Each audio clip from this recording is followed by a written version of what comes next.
Hello my dear students, आज हम लोग स्टार्ट करने वाले हैं मॉलिक्यूलर बेसिस ऑफ इनहेरिटेंस। अगर एग्जाम पॉइंट ऑफ व्यू से अगर बात करें तो ये चैप्टर काफ़ी जो है स्कोरिंग चैप्टर है। हर साल नीट में 4, 5, 6, 7, 8 यहाँ तक के 10 क्वेश्चन भी देखने को मिले हैं। नॉर्मली जो है इस चैप्टर को हम लोग पढ़ेंगे, मेनली इस चैप्टर में कंसर्न जो है और न्यूक्लिक एसिड के बारे में सबसे पहले इंट्रो में हम लोग पढ़ेंगे, और ए मॉलिक्यूलर बेसिस ऑफ इनहेरिटेंस एक तो एग्जाम पॉइंट ऑफ व्यू से सबसे इंपॉर्टेंट चैप्टर है ही, दूसरा जो है इस चैप्टर को पढ़ेंगे भी तो काफ़ी इंटरेस्टिंग चैप्टर है। ठीक है, तो चलिए स्टार्ट करते हैं हम लोग मॉलिक्यूलर बेसिस ऑफ इनहेरिटेंस। तो देखिए सबसे पहले जो है मॉलिक्यूलर बेसिस ऑफ इनहेरिटेंस में जो हम लोग को मेनली जो पढ़ना है ना, वो पढ़ना है न्यूक्लिक एसिड के बारे में। किसके बारे में पढ़ना है? न्यूक्लिक एसिड के बारे में। और ध्यान में रखेंगे बात, न्यूक्लिक एसिड का जो डिस्कवरी किए थे वो साइंटिस्ट का नाम था फ्रेडरिक मिशर। तो सबसे पहला यही बात बोलेंगे कि ये डिस्कवर्ड किन के द्वारा किया गया था? Discovered by Friedrich Miescher. Friedrich Miescher in 1869। ये डेट से आप लोग परिचित होंगे। ठीक है, गांधी जी का जन्म यही समय हुआ था 1869। ठीक है, तो सिंपल सा बात है, किनके द्वारा डिस्कवर्ड किया गया था? हाँ, कहाँ से डिस्कवर्ड किया गया था? तो ध्यान में रखेंगे कि जो है डिस्कवर्ड पस सेल से। पस सेल से आप लोग समझते होंगे पस सेल क्या होता है। पस सेल जो होता है, जब किसी भी पर्सन को जो है वॉन्डिंग वगैरह से सफ़र करना पड़ता है, हाई लेवल ऑफ जो है अगर जो है वॉन्ड अगर आ गया, हाई लेवल ऑफ एक्सीडेंट कर गया, तो वहाँ से एक स्पेशल टाइप का केमिकल का सिक्रेशन होता है। उसी केमिकल को हम लोग बोलते हैं पस सेल। और यही पस सेल से जो है यहाँ पे जो है न्यूक्लिक एसिड का डिस्कवरी हुआ। और न्यूक्लिक एसिड का डिस्कवरी हुआ तो ये न्यूक्लिक एसिड का डिस्कवरी हुआ और इसका नाम जो है वो न्यूक्लिन पड़ा, न्यूक्लिन। और बाद में एक साइंटिस्ट हैं वेरी इंपॉर्टेंट, इनका नाम था अल्टमैन। अल्टमैन ने क्या किया कि न्यूक्लिन को जो है सबसे पहले इन्होंने बोला nucleic acid.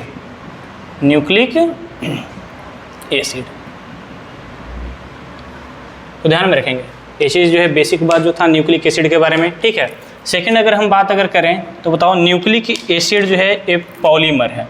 Nucleic acid this is the polymer. और पॉलीमर होगा तो बहुत सारे ऐसे मोनोमेरिक यूनिट से बने होंगे। तो सिंपल सा बात है, न्यूक्लिक एसिड का जो मोनोमर होगा, वो मोनोमर को हम लोग बोलते हैं न्यूक्लियोटाइड। क्या बोलते हैं?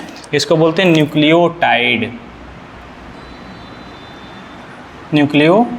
तो बेसिकली अगर हमको न्यूक्लिक एसिड के बारे में अगर पढ़ना है तो सबसे पहले हम लोग को जो है जानकारी होना चाहिए किसके बारे में? न्यूक्लियोटाइड के बारे में। ध्यान सुनेंगे, न्यूक्लियोटाइड क्या है बोलना? It is the monomeric unit. और ये न्यूक्लियोटाइड जो होता है ये 3 कंपोनेंट से बने होते हैं। कितने कंपोनेंट से बने होते हैं? 3 कंपोनेंट से बने होते हैं। First one is pentose sugar. Second जो है, सेकेंड वन के बारे में अगर बात करें तो नाइट्रोजीनस बेस।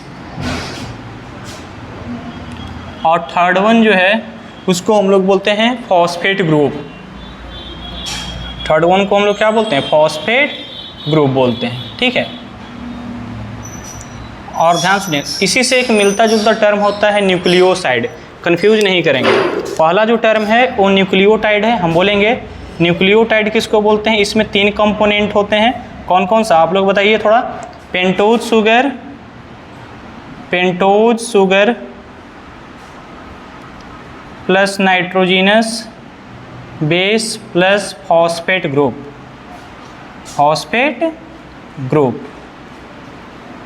और इसी से बिल्कुल मिलता जुलता टर्म होता है जिसमें बच्चा काफ़ी ज़्यादा कंफ्यूज होता है। उस टर्म को हम लोग बोलते हैं न्यूक्लियोसाइड। न्यूक्लियोसाइड क्या होता है बोलना? जब बताओ कंपोनेंट के रूप में केवल क्या हो? पेंटोज शुगर और नाइट्रोजीनस बेस हो। ठीक है, तब इसको हम लोग बोलते हैं न्यूक्लियोसाइड। ठीक है, ये सब के बारे में तो हम पूरा पढ़ेंगे। ठीक है, पहले आखिर जान जाइए कि अगर एक सेल के बारे में बात कर रहे हैं तो न्यूक्लिक एसिड आखिर कहाँ देखने को मिलेगा। अगर हम बात करेंगे, बताओ कि अगर जो है in prokaryotic cell prokaryotic cell. अगर प्रोकैरियोटिक सेल में अगर हम बात करें, ठीक है, जैसे मान लीजिए कि this is the prokaryotic cell, तो न्यूक्लिक एसिड कहाँ देखने को मिलेगा? न्यूक्लिक एसिड जो होता है यहाँ पे एक ही लोकेशन पे देखने को मिलता है, वो लोकेशन होता है साइटोप्लाज्म। साइटोप्लाज्म, क्योंकि बताओ यहाँ पे जो होता है डीएनए कहाँ पे स्कैटर्ड होता है? डीएनए जो होता है स्कैटर्ड होता है साइटोप्लाज्म में। डीएनए स्कैटर्ड कहाँ पे? साइटोप्लाज्म में, ठीक है। और यही डीएनए से क्या बनता है बोलना? एमआरएनए बनेगा। प्रोसेस का नाम आप लोग बताएंगे, इस प्रोसेस को बोलते हैं ट्रांसक्रिप्शन। तो ट्रांसक्रिप्शन, डीएनए से बताओ एमआरएनए बन गया। डीएनए क्या है? डीऑक्सीरिबोन्यूक्लिक एसिड, ये भी एक न्यूक्लिक एसिड का टाइप है। एमआरएनए बताओ आरएनए रिबोन्यूक्लिक एसिड, ये भी एक न्यूक्लिक एसिड का टाइप है, ठीक है। तो हम बोलेंगे कि प्रोकैरियोटिक सेल में जो है, प्रोकैरियोटिक सेल में अगर हम बात करेंगे तो यहाँ पे nucleic acid, in prokaryotic cell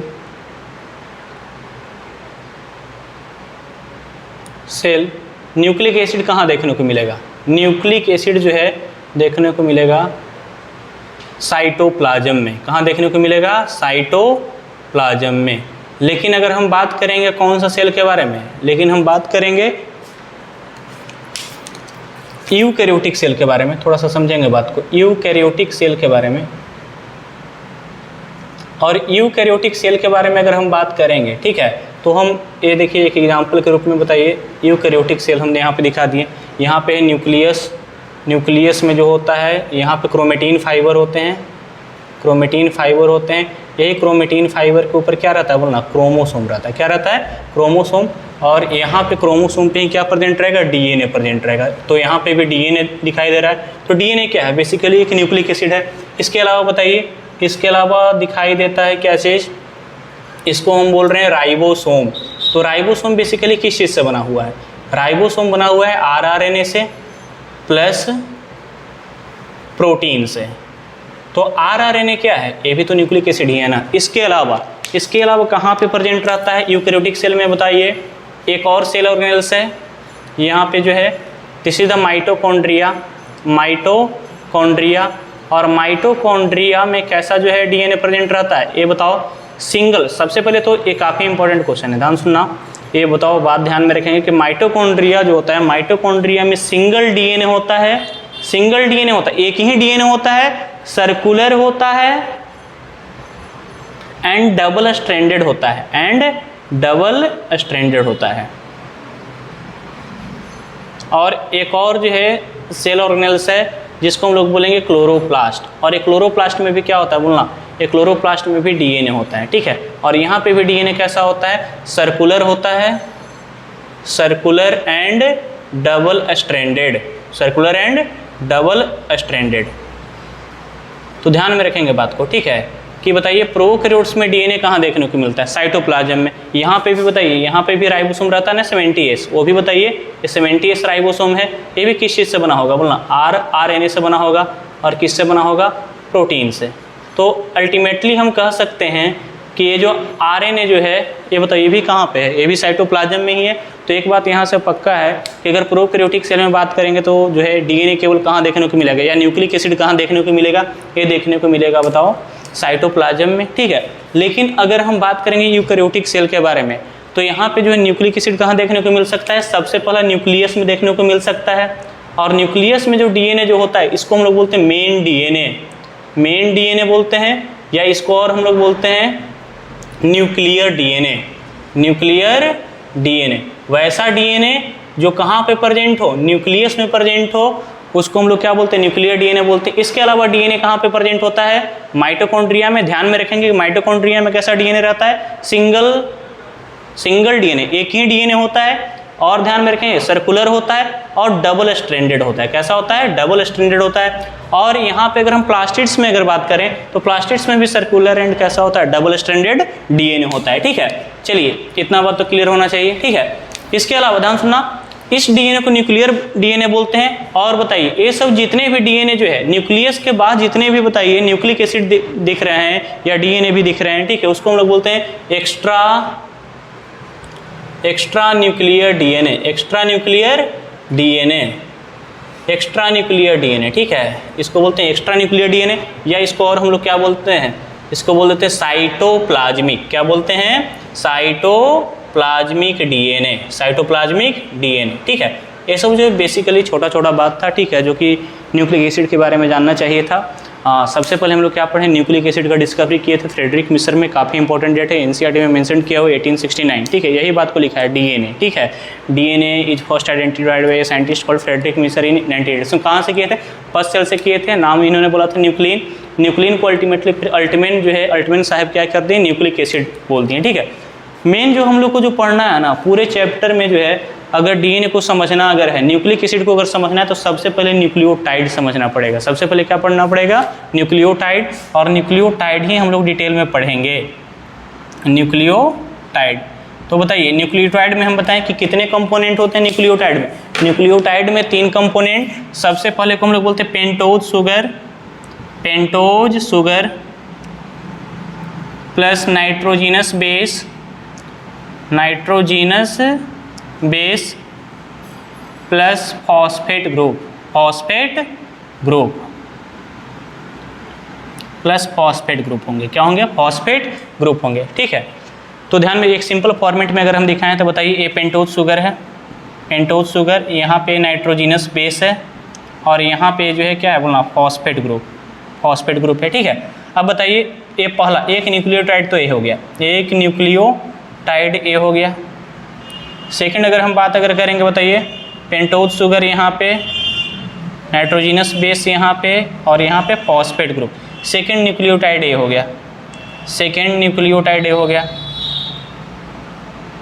और थर्ड अगर हम बात करेंगे तो ये फॉस्फेट ग्रुप आ गया, ये पेंटोज शुगर आ गया, ये क्या चाहिए आएगा, नाइट्रोजिनस बेस आ गया। ठीक है, तो ये क्या चाहिएगा, थर्ड न्यूक्लियोटाइड ए आ गया, थर्ड न्यूक्लियोटाइड ए हो गया। अब जब यही न्यूक्लियोटाइड जब आपस में जुड़ेंगे, आखिर कैसे जुड़ेंगे, सब बॉन्डिंग वगैरह हम लोग सब पढ़ेंगे, किस टाइप का बॉन्ड होता है, कब हम लोग इन ग्लाइकोसिडिक बॉन्ड बोलेंगे, कब जो है फॉस्फोइस्टर बॉन्ड बोलेंगे, कब फॉस्फोडाइस्टर बॉन्ड बोलेंगे, सब चीज़ हम लोग पढ़ेंगे। ठीक है, थोड़ा सा वेट कीजिए। हाँ, तो ध्यान में रखेंगे बात को, ऐसा ऐसा बहुत सारा न्यूक्लियोटाइड जो है ना वो कंबाइन करेगा तो क्या बनेगा, न्यूक्लिक एसिड। कैसे कंबाइन करता है, इसका जो फॉस्फेट पेंटोज शुगर जो होता है ऐसे जुड़ा हुआ है, इस टाइप से जो है जुड़ा हुआ है, एक दूसरे से कनेक्टेड रहेगा, और कनेक्टेड होने के बाद यहाँ पे जो है इस एंड को देखिए, यहाँ पे फॉस्फेट फ्री हो जा रहा है, इसके एंड पे बताइए थर्ड जो है पेंटोज शुगर के थर्ड कार्बन पे OH फ्री रहेगा। ठीक है, तो इसको हम लोग बोलते हैं 5' एंड, 5' एंड, और इसको हम लोग बोलते हैं 3' एंड। ठीक है, ये सब आगे जो है थोड़ा और हम बात करेंगे। ठीक है, अब देखिए तो बेसिकली जो है ना इस टाइप के बॉन्डिंग से जुड़ा हुआ रहता है, इस बॉन्ड को हम लोग बोलते हैं, बताइए फॉस्फो,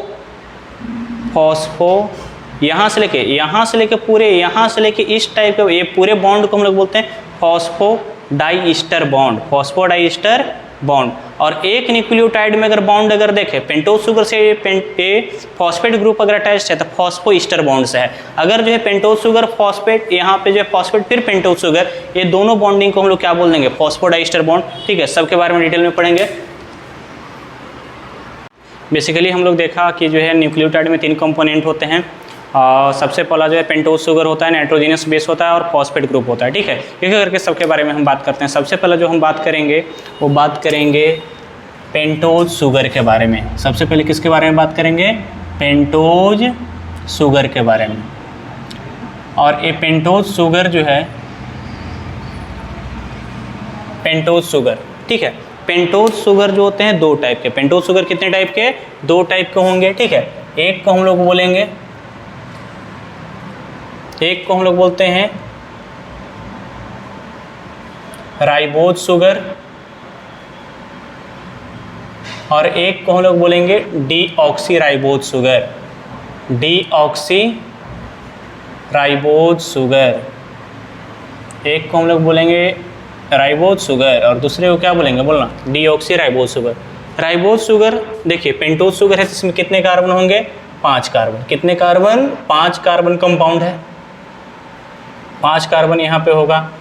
ए भी बताइए, ए भी पेंटोज शुगर ही है ना, ए भी जब पेंटोज शुगर है तो इसमें भी कितने कार्बन होंगे, इसमें भी होंगे 5 कार्बन कंपाउंड, 5 कार्बन कंपाउंड। इसमें भी 5 ही कार्बन होंगे, इसमें भी कितने कार्बन होंगे, इसमें भी होंगे 5 कार्बन होंगे। ठीक है, अब थोड़ा सा इसका स्ट्रक्चर इंपॉर्टेंट है, इसलिए स्ट्रक्चर थोड़ा सा हम देख लेते हैं। ठीक है, राइबोज शुगर में अगर हम बात अगर करें तो इसका स्ट्रक्चर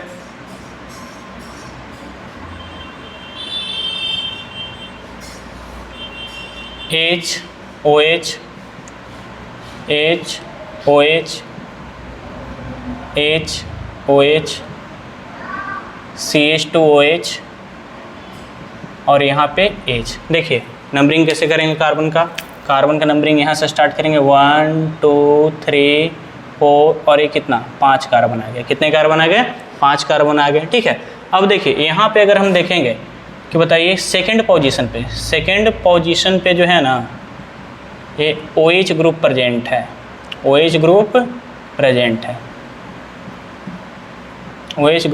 है। बाकी सब स्ट्रक्चर बिल्कुल सिमिलर रहेगा। ठीक है, बाकी जो है जो भी फासला है वो कौन से ग्रुप पे रहेगा, सेकंड पोजीशन पे रहेगा। ठीक है, और यहाँ पे अगर हम बात करें डीऑक्सीराइबोस शुगर, तीसरे भी 5 कार्बन कंपाउंड शुगर हैं। ठीक है, तो यहाँ पे भी इसका भी स्ट्रक्चर अगर बनाएंगे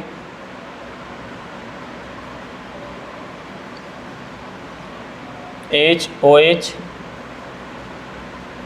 यहाँ पे देखिएगा HH HOH CH2OH and H। दोनों स्ट्रक्चर जो है काफ़ी हद तक जो है मिलता जुलता दिख रहा है, लेकिन थोड़ा सा डिफरेंस बस यही है, सेकंड पोजीशन का डिफरेंस है।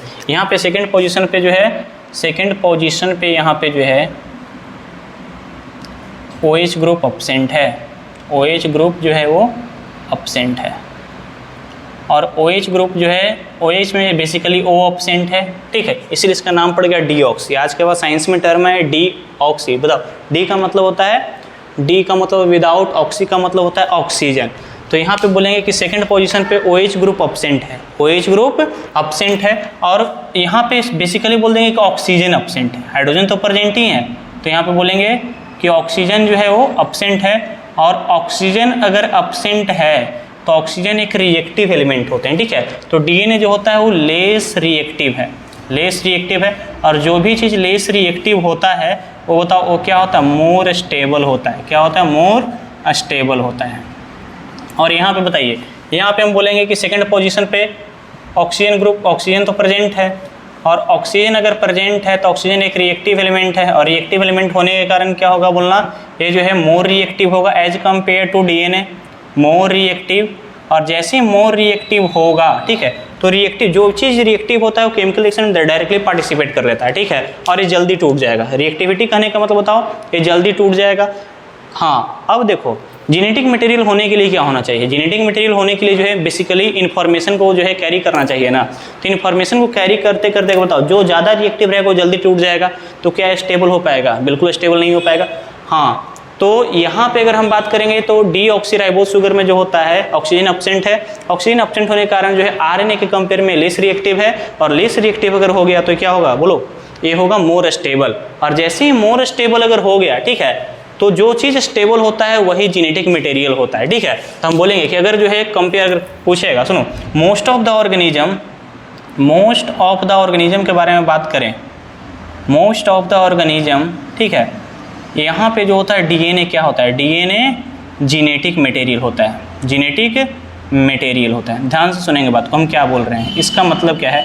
जितने भी ऑर्गेनिज्म के बारे में बात करेंगे, अगर मान लीजिए कि कोई ऑर्गेनिज्म है, यहाँ पे डीएनए प्रेजेंट है और क्या प्रेजेंट है, आरएनए प्रेजेंट है। हम पूछेंगे कि जेनेटिक मटेरियल कौन सा होगा, तो अगर डीएनए आरएनए अगर साथ साथ प्रेजेंट है तो हमेशा जेनेटिक मटेरियल कौन सा होगा, डीएनए होगा। आरएनए जेनेटिक मटेरियल नहीं होगा।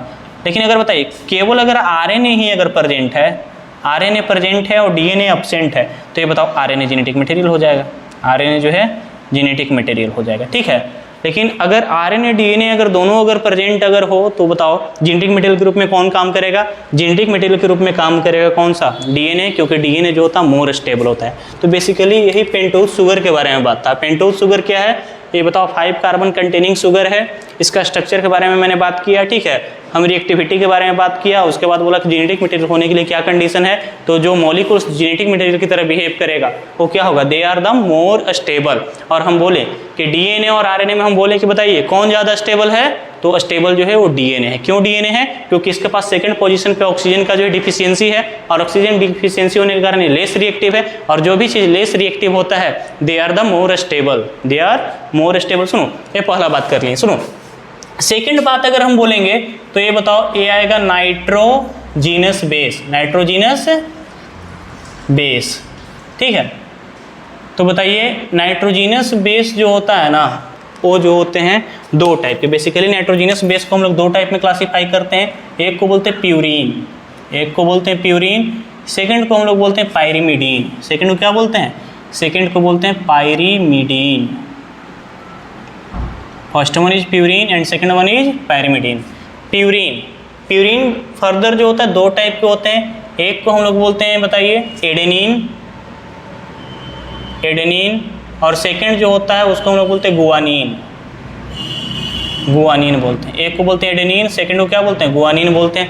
पैरिमिडीन जो होता है तीन टाइप के। पैरिमिडीन कितने टाइप के? पैरिमिडीन तीन टाइप के। एक को हम लोग बोलते हैं बताइए साइटोसिन, यूरासिल एंड थाइमीन।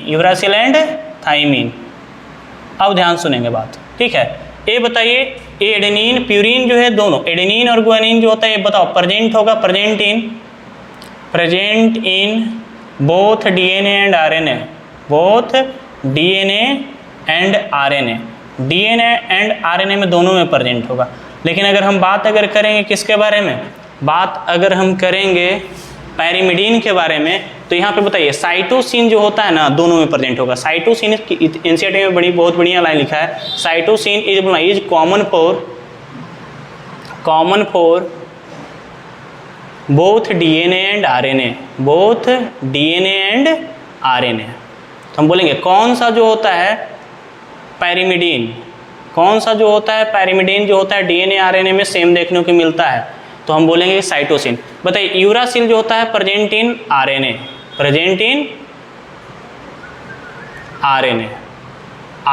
में प्रेजेंट होगा। एंड थाइमीन जो होता है प्रेजेंट इन डीएनए। कहाँ पे प्रेजेंट होंगे? Present in DNA. तो हम बोलेंगे, ध्यान सुनना, कि हम बोलेंगे कि CUT। बताओ पैरिमिडीन क्या होते हैं? बोलना पैरिमिडीन जो होते हैं, पैरिमिडीन होते हैं कट। पैरिमिडीन कितने टाइप के? तीन टाइप के। CUT हम बोलेंगे कि बताओ डीएनए में कौन कौन सा पैरिमिडीन प्रेजेंट होगा? तो प्रेजेंट होगा CT। क्या प्रेजेंट होगा? CT होगा। आरएनए में क्या प्रेजेंट होगा? आरएनए में प्रेजेंट होगा CU। क्या प्रेजेंट होगा? CU प्रेजेंट होगा। ये ध्यान में बात रखेंगे, ठीक है। लेकिन बताओ प्यूरीन जो होता है डीएनए आरएनए में दोनों में कॉमन होता है, एडेनिन गुआनिन जो होता है कॉमन बेस यहाँ पे होंगे, ठीक है। अब देखो ध्यान सुनना, मेन जो है यहाँ से स्ट्रक्चर से रिलेटेड डायरेक्टली क्वेश्चन जो है इनडायरेक्ट रूप में स्ट्रक्चर से रिलेटेड क्वेश्चन पूछता है। इसलिए बताओ हम लोग स्ट्रक्चर देखेंगे। किसका स्ट्रक्चर देखेंगे?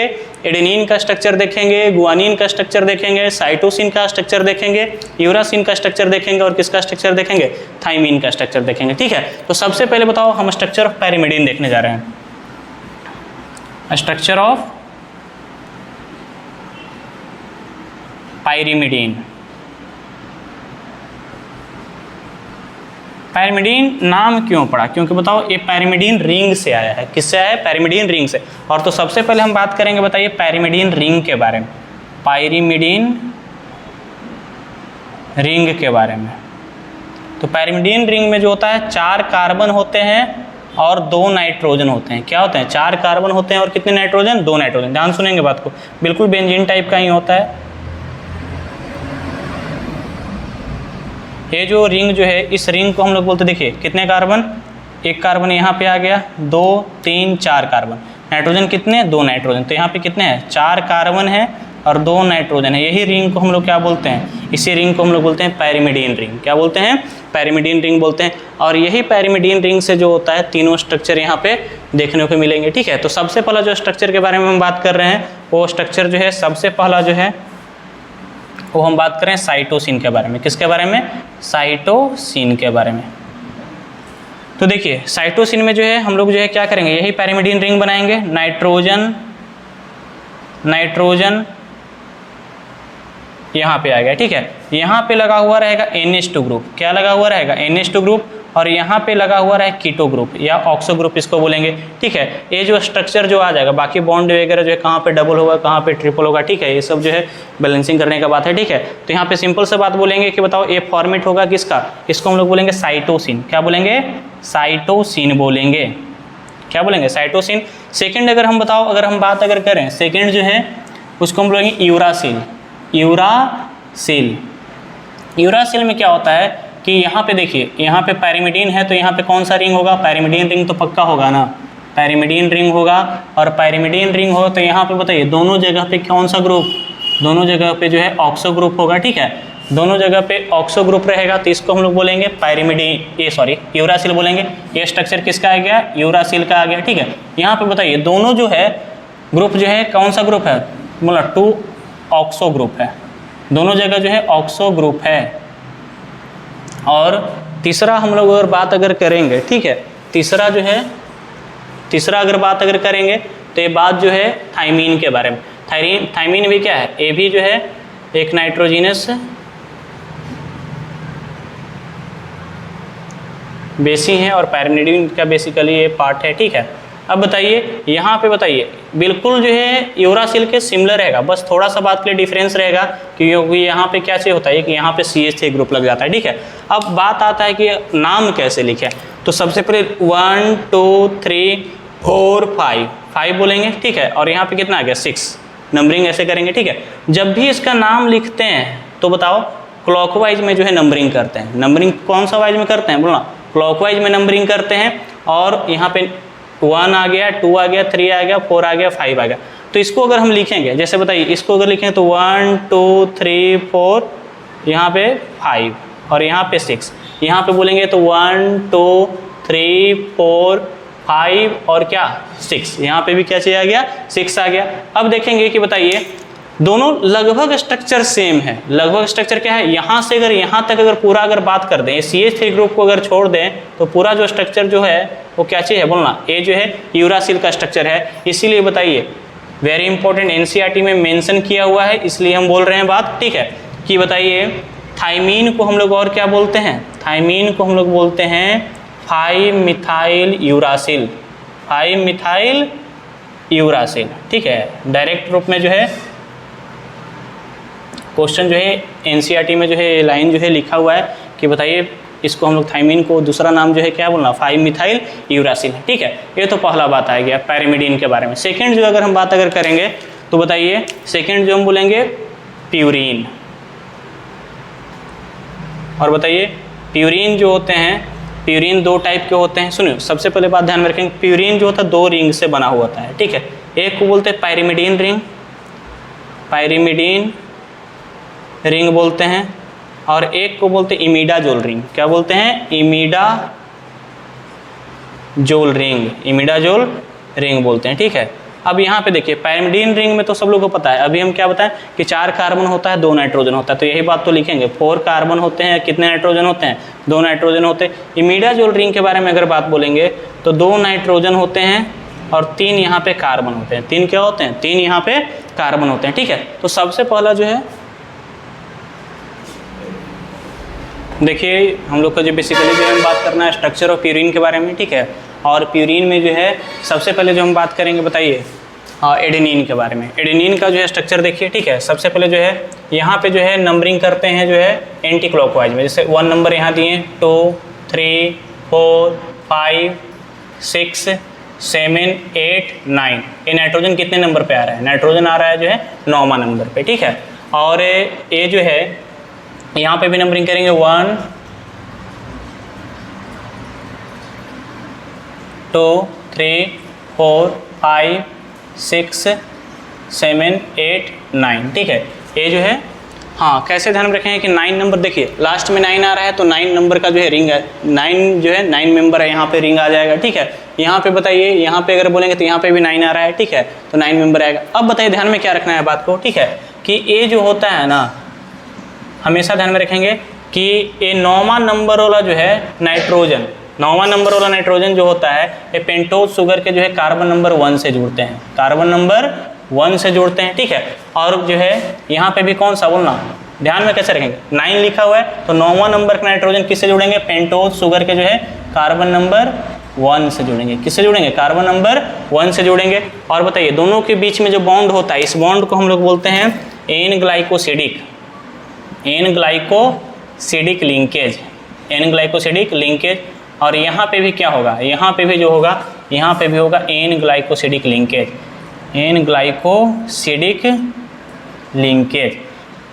फर्क बस इस बात का है, ठीक है, कि यहाँ पे बताइए, यहाँ पे जो है लिंकेज जो है बिल्कुल सिंपल सा है। थोड़ा सा और बढ़िया से अगर बोल देंगे तो 1 और जो है कार्बन नंबर इसका कितना 1 ना, और इसका 9, ठीक है। तो 19 आ जाएगा इन ग्लाइकोसिडिक लिंकेज, और यहाँ पे कैसे आ जाएगा 19 इन ग्लाइकोसिडिक लिंकेज। लेकिन जब हम अगर पैरिमिडीन के बारे में अगर बात करते हैं, पैरिमिडीन के बारे में अगर हम बात करते हैं तो इसका जो है, इसका कार्बन नंबर 1 और उसका नाइट्रोजन नंबर 1, कार्बन नंबर जैसे यहाँ पे स्ट्रक्चर हम बात किए थे, यहाँ पे जो है नाम कैसे देंगे 1 2 3 4 5, यहाँ पे 6 आ गया, ठीक है। यहाँ पे अगर कोई पैरिमिडीन अगर मान लीजिए कि ये चीज़ आ गया NH2 आ गया, यहाँ पे जो है ऑक्सो आ गया, ठीक है। तो यहाँ पे बताओ नाइट्रोजन का जो है नाइट्रोजन नंबर 1 और पेंटोज शुगर जो है इसका जो है कार्बन नंबर 1, तो यहाँ पे भी बॉन्ड कौन सा होगा, यहाँ पे भी बॉन्ड होगा एन ग्लाइकोसिडिक लिंकेज ही, ग्लाइकोसिडिक लिंकेज ही। फर्क बस इस बात का रहेगा कि यहाँ पे रहेगा 1 इन ग्लाइकोसिडिक लिंकेज, और यहाँ पे क्या रहेगा 19 इन ग्लाइकोसिडिक लिंकेज। तो आज हम लोग बात किए स्ट्रक्चर ऑफ प्यूरिन के बारे में, स्ट्रक्चर ऑफ पैरिमिडीन के बारे में। तो आज के लेक्चर में बस इतना ही रखते हैं, ठीक है। कल का जो लेक्चर आएगा उसमें जो है थोड़ा सा फॉस्फेट ग्रुप के बारे में देखेंगे, उसके बाद लिंकेज देखेंगे। लिंकेज को बहुत बढ़िया से समझना है, ठीक है, कि किस तरह से जो है phosphate group nitrogenous base pentose sugar से जो अटैच रहता है, ठीक है। तो कल जो है कल के लेक्चर में फिर मिलते हैं। धन्यवाद।